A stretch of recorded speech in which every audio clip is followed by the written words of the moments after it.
dumarating na parang ulan sa tag-init.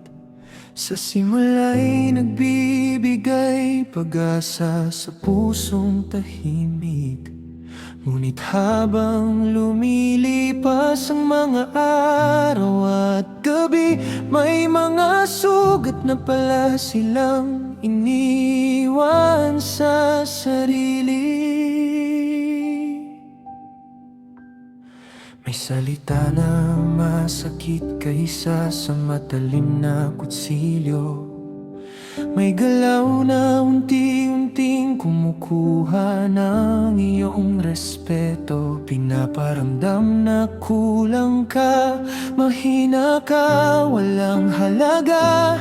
Ngunit tandaan mo, ikaw ay biyaya ng may likha. Sa gitna ng ingay at kaguluhan ng mundo, huwag hayaang galit ang mamuno sa puso. Huminga ng malalim, manalangin, manahimik, dahil ang kalmadong isip ang nakakakita ng tama at mali.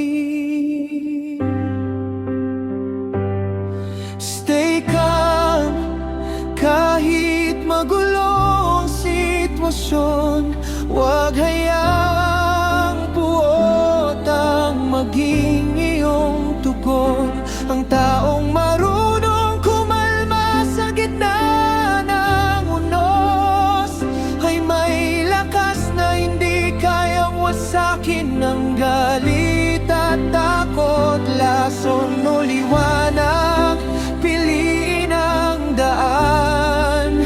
Ingatan ang puso laban sa kasinungalingan. Hindi lahat ng sugat ay kailangang gantihan. Minsan ang katahimikan ang tunay na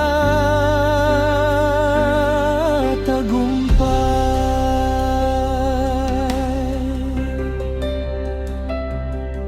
May mga taong babaliktarin ang katotohanan.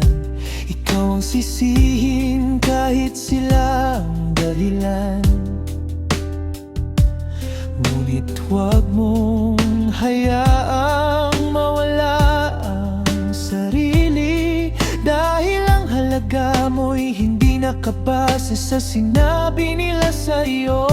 Kapag dumating ang problema at pagsubok sa buhay, manatiling matatag kahit luhang alay. Ang kalmado mong puso ay iyong sandata. Sa gitna ng unos, may pag-asa pa. Panginoon, turuan mo akong maging payapa kapag ang mundo ko'y puno ng gulo at problema. Bigyan mo ako ng karunungan at pagtitimpi, na piliin ang kabutihan sa bawat sandali. Stay calm, huwag mawala sa liwanag. Kahit ang paligid ay puno ng kaguluhan at hirap, ang galit ay lilipas, ang sugat ay gagaling. Ang pusong may Diyos ay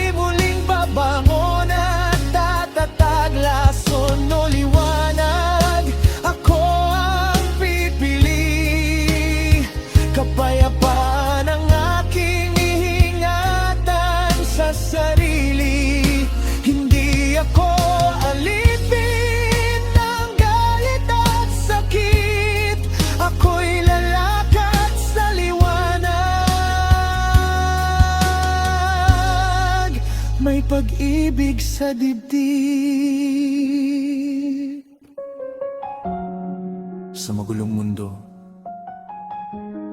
piliing maging kalmado.